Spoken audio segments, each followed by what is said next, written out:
প্রতি আমার সালাম, আসসালামু আলাইকুম। আপনারা কেমন আছেন? আলহামদুলিল্লাহ, আমরা ভালো আছি।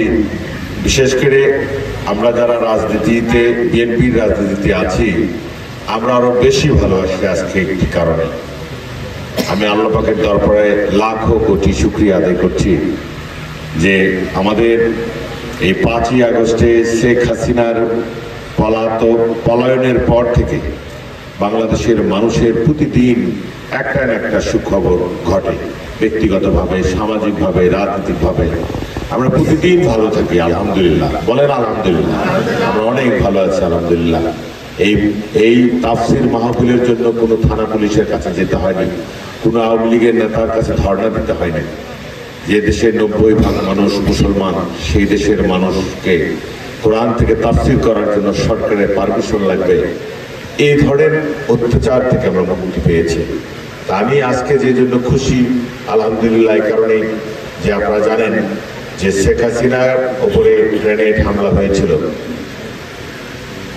দীর্ঘদিন আগে, আমি সালটা ভুলে গিয়েছি। যার কারণে এই মামলাটা হওয়ার পরে অনেকবার চার্জশিট দাখিল হয়েছে। সেই চার্জশিট সর্বশেষ দাখিল হয়েছিল 111-এর মধ্যে। 111 মানে মঈনুদ্দিন ফখরুদ্দিনের আমলে।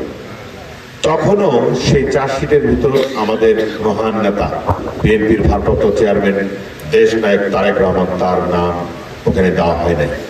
111 সে সরকার তো আমাদের একটি শত্রু সরকার ছিল, যে সরকারের সময় আমাদের ম্যাডাম জেলে গিয়েছেন, তারেক সাহেব জেলে গেছেন, আমাদের বিএনপির হাজার হাজার নেতা কর্মী। সেই আমলের চার্জশিট তো অন্তপক্ষে নিরপেক্ষ হওয়ার কথা ছিল, তাই না? তাহলে সেই আমলের চার্জশিটেও তারেক সাহেবের নাম ওই চার্জশিটে ছিল না। কিন্তু শেখ হাসিনা ক্ষমতায় আসার পরে, 2008 সালের পরে ক্ষমতায় আসার পরে উনি এই চার্জশিট অধিকতর তদন্তের নামে আবার নতুন করে উনি চার্জশিট দেওয়ার জন্য মানে একটি সিস্টেম সৃষ্টি করলেন, যেখানে তদন্তের দায়িত্ব দেওয়া হলো কাকে?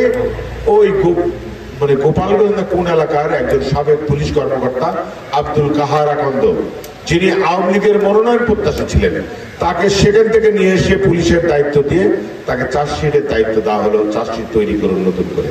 উনি আবার ওই মুফতি আব্দুল হান্নান, যিনি ইতিমধ্যে নিহত হয়েছেন 1 নম্বর আসামি, তাকে 150 দিনের অধিক সময় নির্যাতন চালিয়ে, মানে রিমান্ডে রেখে নির্যাতন করে করে তার মুখ থেকে একটি স্টেটমেন্ট আদায় করে উনি একটি চার্জশিট দিলেন, যার নামে তারেক সাহেবের নামে চার্জশিট দিলেন। এমনি ভাবে এই মামলার এক সময় গতি প্রকৃতিতে তারেক সাহেব সহ 19 জনকে যাবজ্জীবন কারাদণ্ড দেওয়া হয়েছিল, তারেক সাহেব সহ। তার মানে আমাদের নেতাকে কোনোভাবে বাংলাদেশের বাড়িতে রাজনীতি করতে দেবে না। তার রাজনীতি নষ্ট করে দেওয়ার জন্য, বিএনপির ভবিষ্যৎ নষ্ট করে দেওয়ার জন্য এই চক্রান্তের অংশ হিসেবে শেখ হাসিনা একটি মামলার রায় সাজিয়েছিলেন। আজকে সেই মামলার মানে অ্যাপিলেট ডিভিশন থেকে একটি রায় হয়েছে এই মুক্ত বাতাসে, এই স্বাধীন, দ্বিতীয় স্বাধীন বাংলাদেশে। সেই রায়ে সেই চার্জশিটটাই অবৈধ ঘোষণা করে সকল আসামিকে বেকসুর খালাস দেওয়া হয়েছে। সবাই বলেন আলহামদুলিল্লাহ। এটাই আমাদের আনন্দের দিন। তার সঙ্গে আরেকটি আনন্দের দিন, আমাদের রাজনীতির করতে যে প্রতিদিন কোথাও না কোথাও আমরা যে বক্তব্য রাখি, আজকেই 7 মাথায় বক্তব্য রেখেছি, সকালে মিছিল করেছি, এই রায়ের কারণে আমরা আনন্দ মিছিল করেছি। আবার আজকে এখানে এসেছি ওয়াজ মাহফিলে। ওয়াজ মাহফিলের পূর্বে যে ঘটনাটি ঘটল, এই মাগরিব, এটা আমাদের জীবনের একটি স্মরণীয় দিন। আমি মনে করি শুধু আমার না, এই গ্রামবাসীর সবার এই স্মরণীয় দিন, একটি ঐতিহাসিক দিন, যে আমাদের সবার উপস্থিতিতে আমরা একটি ঘর, আল্লাহর ঘর তৈরি করার জন্য আমরা সবাই ভূমিকা রেখেছি। বিশেষ করে আমাদেরকে দাওয়াত দিয়ে নিয়ে আসা হয়েছে। এটা যে কত বড় সম্মানের, কতটুকু অহংকারের, এটা আপনাদেরকে বোঝাতে পারছি না। আমাকে খুব ভালো লেগেছে এই মহান একটি কাজে শরীক হতে পেরে। আল্লাহ পাকের দরবারে আমি শুকরিয়া আদায় করছি, লাখো কোটি শুকরিয়া। সেই সঙ্গে আমি ঘোষণা করছি যে আমার রাজনৈতিক শক্তি দিয়ে, আমার জীবনের শক্তি দিয়ে যতদিন পর্যন্ত এই মসজিদটা সম্পূর্ণ না হবে, ততদিন পর্যন্ত এই মসজিদ নির্মাণের সঙ্গে ইনশাল্লাহ থাকবো। আলহামদুলিল্লাহ, এটা যেন আল্লাহ আমাদেরকে কবুল করেন। আমরা যারা এখানে এই মঞ্চে যারা রয়েছি, আমরা সবাই মিলে আমরা এখানে আমরা ওসিয়ত করলাম, আল্লাহ পাক আমাদেরকে যেন কবুল করেন। এই মসজিদ একটি আধুনিক মসজিদে রূপান্তরিত না হওয়া পর্যন্ত আমরা এই নেতৃবৃন্দ এই মসজিদের থাকার সাথে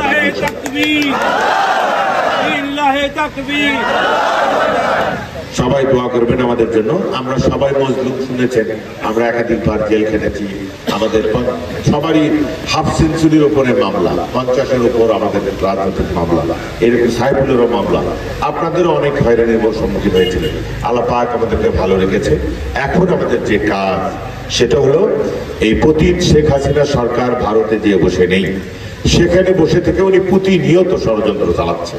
আপনারা জানেন যে এই কয়েকদিন আগে একজন চট্টগ্রামে হামলা করে একজন মুসলমান আইনজীবীকে হত্যা করা হয়েছে। একজন হত্যা করার মাধ্যমে কারা হত্যা করেছে? ইসকন নামধারী, হিন্দু জাগরণ নামধারী একটি জনগোষ্ঠী, তারা একত্রিত হয়ে একটি তাদের দাবি কি তাদের নাকি নিরাপত্তার সংকট। আমাদের জীবদ্দশা আমরা তো দেখছি না, হিন্দু সম্প্রদায়ের কোথাও নিরাপত্তার অভাব আমরা লক্ষ্য করছি না, অথচ হিন্দুদের সঙ্গে আমাদের ওঠা বসা সবার, কিন্তু একটা চক্রান্ত, ভারতীয় চক্রান্ত আওয়ামী লীগের স্বার্থে তারা করে যাচ্ছে। বাংলাদেশের মানুষকে, বাংলাদেশের রাজনৈতিক অবস্থাকে অস্থিতিশীল করে দিয়ে তারা ফায়দা লুটতে চায়, এবং ফায়দাটা কে ঘরে তুলতে চায়? এই পতিত আওয়ামী লীগ হাসিনা সরকার সে ফায়দা লুটতে চায়। আমাদের প্রধান বক্তা আমাদের মাওলানা আব্দুল সালাম যুক্তিবাদী, যিনি ইতিমধ্যেই আলহামদুলিল্লাহ আমাদের মঞ্চের দিকে ধীরে ধীরে এগিয়ে আসছেন। আমরা সবাই তার জন্য আমরা স্লোগান দিতে, স্লোগানের উত্তর দিতে পারেন। উনি না বসা পর্যন্ত আমি কথা বলবো না, উনি এসে বসলেন। শুভেচ্ছা স্বাগতম। বাইতুল আমানের পক্ষ থেকে লাল গোলাপ শুভেচ্ছা।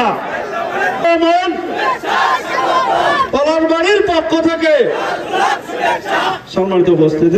আলহামদুলিল্লাহ, আমি যে মানুষটাকে আমি আইডিয়া করতেছিলাম সেই ব্যক্তি কিনা, আমি ইউটিউবে যার আমি বক্তব্য শুনি, খুব মনোযোগ দিয়ে শুনি, উনি বগুড়ার ভাষায় কথা বলেন, আমার ভালো লাগে। আমার খুব ভালো লাগলো যে সালাম ভাই আপনাদের মাঝে এসেছেন।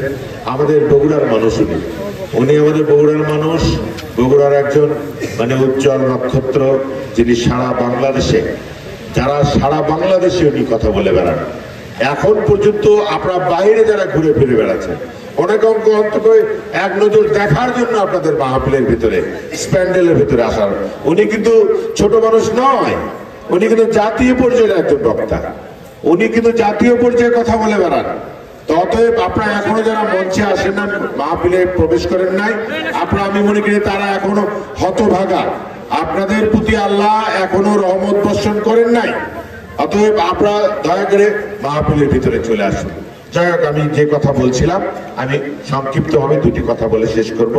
যে বাংলাদেশের গণতন্ত্র, বাংলাদেশের সার্বভৌমত্ব, বাংলাদেশকে অস্থিতিশীল করে দেওয়ার জন্য যে চক্রান্ত শুরু হয়েছিল দীর্ঘদিন, তার পথ পরিক্রমায় পরিবর্তিত হয়ে নতুন পরিস্থিতিতে তারা ভিন্ন মাত্রায় তারা আবার শুরু করেছে এই দেশের বিরুদ্ধে ষড়যন্ত্র। তারই অংশ হিসেবে আমাদেরকে সদা সর্বত থাকতে হয়। আজকে হিন্দু সম্প্রদায়ের ভাইয়েরা, আমরা মনে করি না যে তারা জঙ্গি, আমরা মনে করি না তারা সহিংস, আমরা এই কারণে বলছি যে আমরা তাদের সঙ্গে মিশিত, আমাদের পারিবারিকভাবে বা সামাজিকভাবে তাদের সঙ্গে সম্পর্ক রয়েছে। যেমন এই বিগত আপনার দুর্গাপূজার কথা চিন্তা করুন, আমি ব্যক্তিগতভাবে প্রায় অর্ধশতাধিক পূজা মন্দিরে গিয়েছি, কথা বলেছি তাদের সঙ্গে, তাদের নিরাপত্তাজনিত কোনো সংকট আছে কিনা আমরা জিজ্ঞেস করেছি, এবং প্রতিটি মন্দির, বাংলাদেশের প্রতিটি মন্দিরে আমাদের দলের পক্ষ থেকে, বিএনপির পক্ষ থেকে পাহারার ব্যবস্থা করা হয়েছিল, তাদের নিরাপত্তায় যেন কোনো ঘাটতি না হয়। তাহলে সংকটটা কোথায়? সারা বাংলাদেশে কোথায় কোনো ঘটনা ঘটে নাই, অথচ তারা এটাকে পুঁজি করে এটা রাজনীতি করতে চায়। সেই যারা রাজনীতি করতে চায় তাদেরকে ইতিমধ্যেই তারা চিহ্নিত হওয়া শুরু করেছে। এই চিন্ময় দাসকে গ্রেপ্তার করা হয়েছে তার প্রতিবাদে মিছিল করেছে, তারা জঙ্গি মিছিল করেছে। জঙ্গি মিছিলের নামে একজন মুসলমানকে হত্যা করে তারা চেয়েছিল মুসলমানকে হত্যার সঙ্গে সঙ্গে সারা বাংলাদেশের মুসলমান আর হিন্দুদের মধ্যে হয়তোবা দাঙ্গা লেগে যাবে। এখন আলহামদুলিল্লাহ এই কথাটাই আমি বলছি, আলোচকরা বলছে, টেলিভিশনের পর্দায় আমি শুনলাম, পৃথিবীর মানচিত্রে এরকম আর একটি দেশ কখনো খুঁজে পাওয়া যাবে না যে পরিকল্পিতভাবে একটি দাঙ্গা সৃষ্টি করার যে পায়তারা করা হয়েছিল, বাংলাদেশের মানুষ সেটা ঘৃণা ভরে প্রত্যাখ্যান করে তাদের সেই উস্কানিতে পা না দিয়ে দেশকে স্থিতিশীল রেখেছে। আলহামদুলিল্লাহ, এটা আল্লাহর বরকত, আল্লাহর রহমত যে আমরা ভালো আছি। তাই আপনাদেরকে বলবো, কোনোভাবেই কোনো উস্কানিতে পা দিয়ে এই হিন্দুবাদিত্বের আমরা ষড়যন্ত্রে পা না দিয়ে দেশকে আমরা টিকে রাখবো। আজকে আসুন, এই পরিবর্তনের মাধ্যমে একটি অর্জন হয়েছে মুসলমানদের জন্য, আরো কিছু অর্জনের মধ্যে একটি, যেটা হয়তো আমার সালাম ভাই তার বক্তব্যে বলবে, যে আগে হজ করতে যা টাকা লাগতো, এই বছরে যারা হজ করতে যাবে আপনারা হয়তো নিশ্চয়ই জানেন, সেখান থেকে 1,09,000 টাকা কম লাগবে। তাহলে আগের বছর 1,09,000 টাকা বেশি লেগেছে, এই বছরে 1,09,000 টাকা কম লাগবে। তাহলে আগের বছরে 1,09,000 টাকা করে এই শেখ হাসিনা চুরি করেছে, ঠিক আছে? তাহলে শুধু শুধু হাজিদের টাকার কথা আমরা যদি ভাবি, কিন্তু হাজিদের কত লক্ষ কোটি টাকা চুরি করেছে শুধু তারই বিচার করা হয়, তাহলে শেখ হাসিনা সহ সারা বাংলাদেশের যত আওয়ামী দোসর আছে তাদের জেল থেকে বাড়ানোর কোনো সুযোগ আছে? ইনশাআল্লাহ সেটাই হবে। আজকে আমি এখানে বসে থেকে প্রথম আলোর একটু নিউজ দেখছিলাম, তারা এই সরকার একটি সার্চ কমিটি করেছে, শ্বেতপত্র প্রকাশ করার একটি কমিটি করে দিয়েছিলেন ডক্টর দেবপ্রিয় ভট্টাচার্যের নেতৃত্বে। উনি আজকে সেই শ্বেতপত্র প্রকাশের তদন্ত রিপোর্ট প্রধান উপদেষ্টার কাছে হস্তান্তর করেছেন। তারই একটি রিপোর্ট দেখলাম,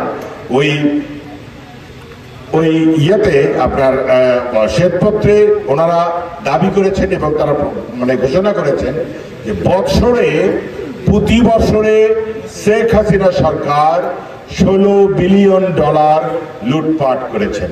16 বিলিয়ন অর্থাৎ $1 বিলিয়ন মানে এখন প্রায় 12,000 কোটি টাকা। সে তার সঙ্গে 16